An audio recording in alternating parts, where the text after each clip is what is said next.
Hi! So, we are back with another installment in this very lengthy series of designing our very own tarot deck.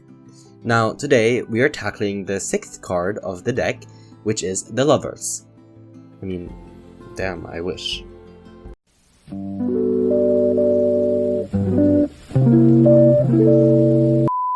So, to even understand a few choices I made when designing my own version of the card, I wanted to describe the visual of the traditional design first. Now, this is kind of a disclaimer, but the card and its traditional design is very different across different platforms. I always get my basic information from the same website, I'll link it down below.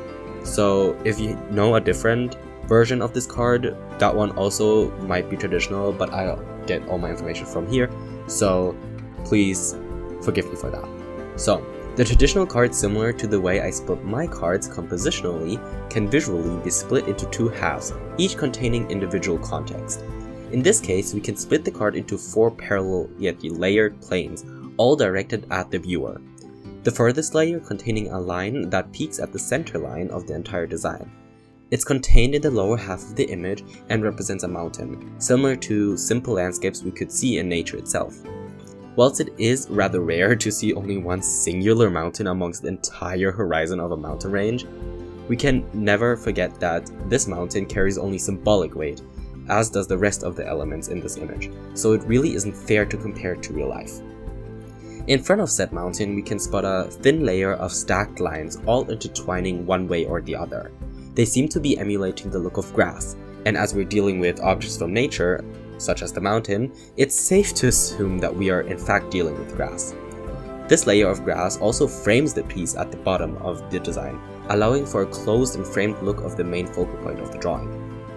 Atop of the grass, we can spot 2 trees, both in similar fashion to the grass, framing the image in the lower half. The left tree sprouting with green leaves on its crown and oranges, or any fruit that grow in the trees, sprinkled here and there in the leafy mass.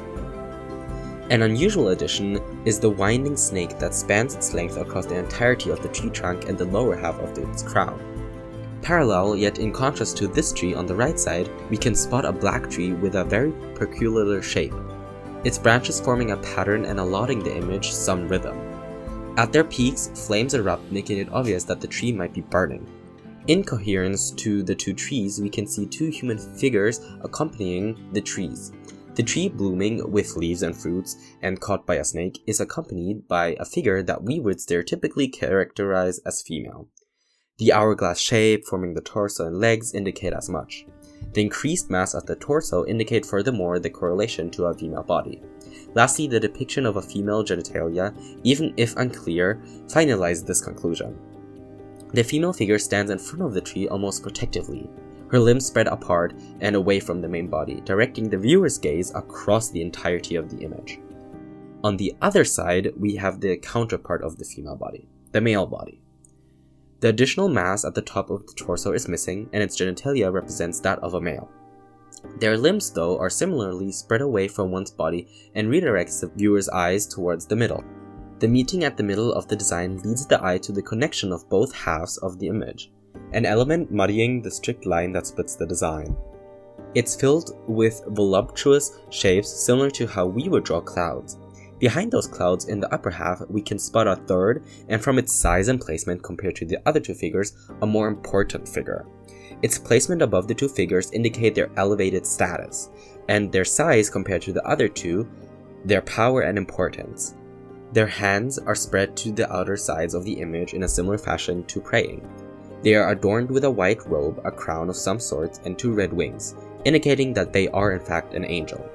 Behind them we can spot the final element, the sun, its mass reflected in their usage of the entire upper half of the design. Now, what does all these elements represent? The tarot card, the Lovers, in its most simple form can represent 2 opposites. In its upright position, it represents love, union, relationship, alignment of values, and choices. If a reader pulls the card in its upright position, it can firstly reassure that the reader fosters good and meaningful relationships. There might be indications of soulmates and having found the perfect love for oneself. The most common message is sexual and romantic. yet platonic relationships can't be miscounted. As for advice, the card in its upright position calls the reader to open communications and inject them with raw honesty. The card implies such with the naked bodies displayed on its surface. It recommends to be honest, especially about one's feelings and emotions. This can lead to trust and strengthen bonds between the reader and their partner. More personally, the card can also signify getting clear about one's own values and opinions, or rather feelings. The reader might find themselves in a place of finding and being found. It calls the reader to be true to themselves and go through life with the same sentiment. Yet its most deepest and truest meaning lies in its declaration of choice. Choices form our lives, and the card warns the reader about certain choices they might need to make. At its core, the card wants the reader to choose their best and truest self above all else. And lastly, the card can also tell the reader to unify forces to their advantage, especially when it comes to love. In its reverse position, it can mean quite the opposite. The reader might find themselves in misalignment and imbalance, as the card at its core represents disharmony, imbalance, and misalignment of values. Relationships might seem to be strained and weak at this point. The recalling of original connections might help in this case, as the reversed card tries to imply. It can also signify to the reader that there has been a natural disconnection between two entities that one needs to let go of.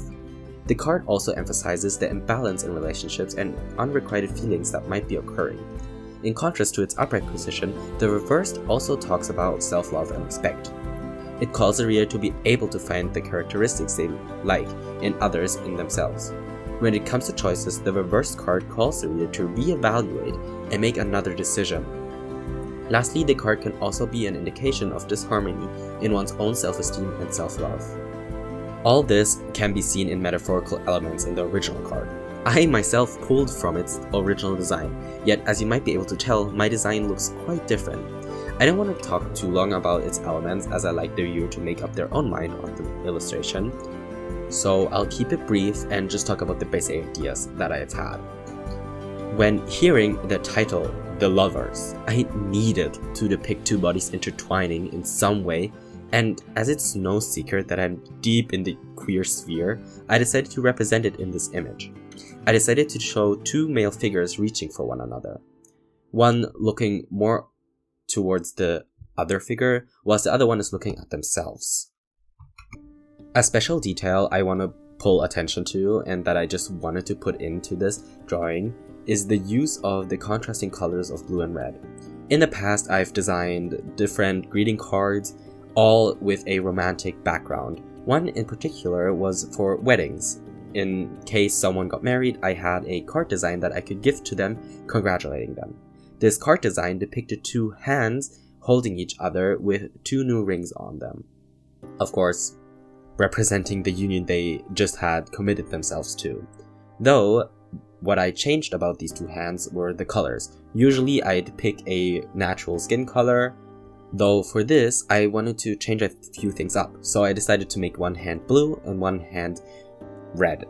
This contrast allowed for a more coherent design and a more deeper meaning to the card.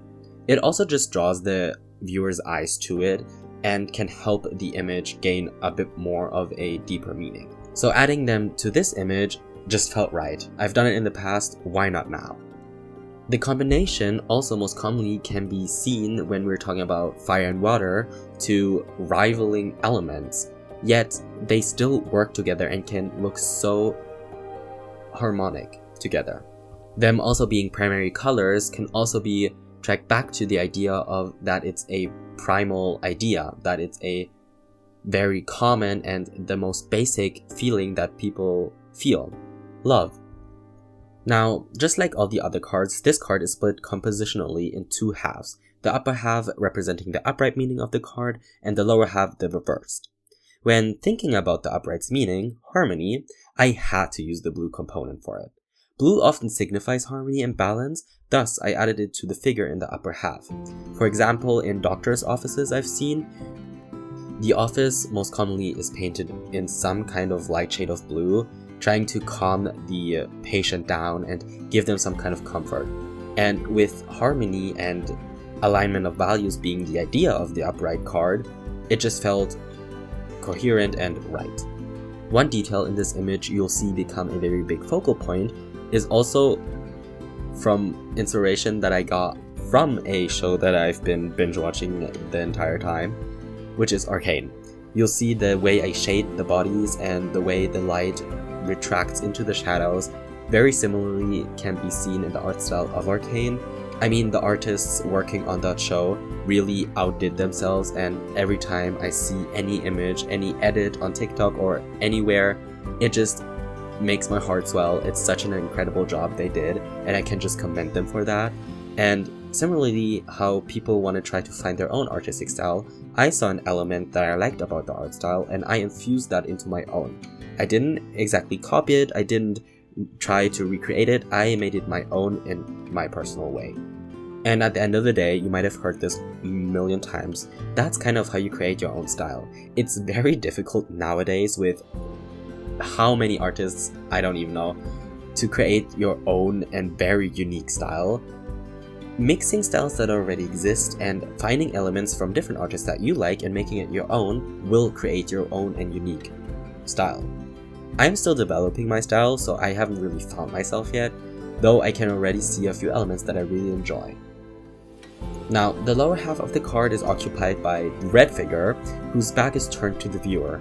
So in some ways, it carries the same position as the viewer, and as the reverse position talks about self-love, I had found it fitting to turn the character's back to the reader.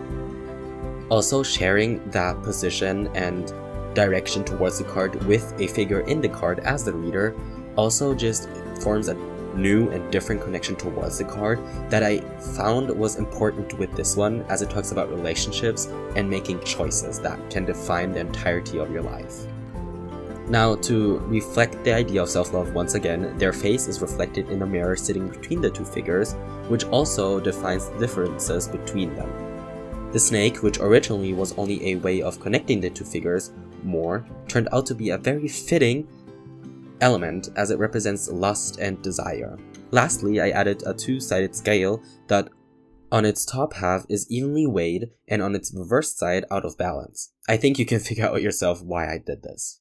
One thing I did want to talk about, and a big struggle of mine, was the snake. I usually don't draw animals, you'll see that all over my page. I rarely have an animal depicted in my images and illustrations, but when I do, I really struggle with them because I just need to practice them. It's one of the things that need more practice, and I really need to put time and effort into that. In this case, a snake is quite easy, and a lot of it is bathed in shadow, so I could neglect a few details, yet the scales and the amount of scales I would have needed to draw were just absurd, and I just don't have the time or the attention span to do that currently, so I opted for the shadow version of the snake. That sounds very dark and very animated series, but nevertheless, I just wanted to specifically pick out a few scale pieces of the snake and emphasize them to still get the message across that this is a snake and that it's trying to be realistic, but then again not having to actually do a lifelike snake drawing. The head also was kind of a big struggle, especially from the dimensions and the 3D space I'm trying to put it in, though I think it still worked. And as for its color, it was difficult to choose a color as I had two primary colors, and I didn't want to add the third one just because, and out of habit I usually do add the third one, yellow in this case, but I just felt like that was wrong and that would have distracted from the entire image, so I opted for a purple, which is the mix of blue and red, and I really think that was a smart decision as it ties in the two figures and it reflects that idea of harmony and the connection between the two figures. And I did give it more of a red undertone as it is a representation of lust and desire, so having that red and that ferocious and desirable color as its undertone really once again reflected that idea. Okay, so I've yapped long enough. I'll let you enjoy the rest of this video without any commentary from me. In case you do want more commentary, just leave a comment down below. I'll consider it. I'll see if we can find some balance. But in all honesty, I just want you to enjoy the process of this illustration, and other than that, we will catch each other in the next installment of the series or any other video I'll be posting in between. So stay healthy and joyful. Till next time, bye bye.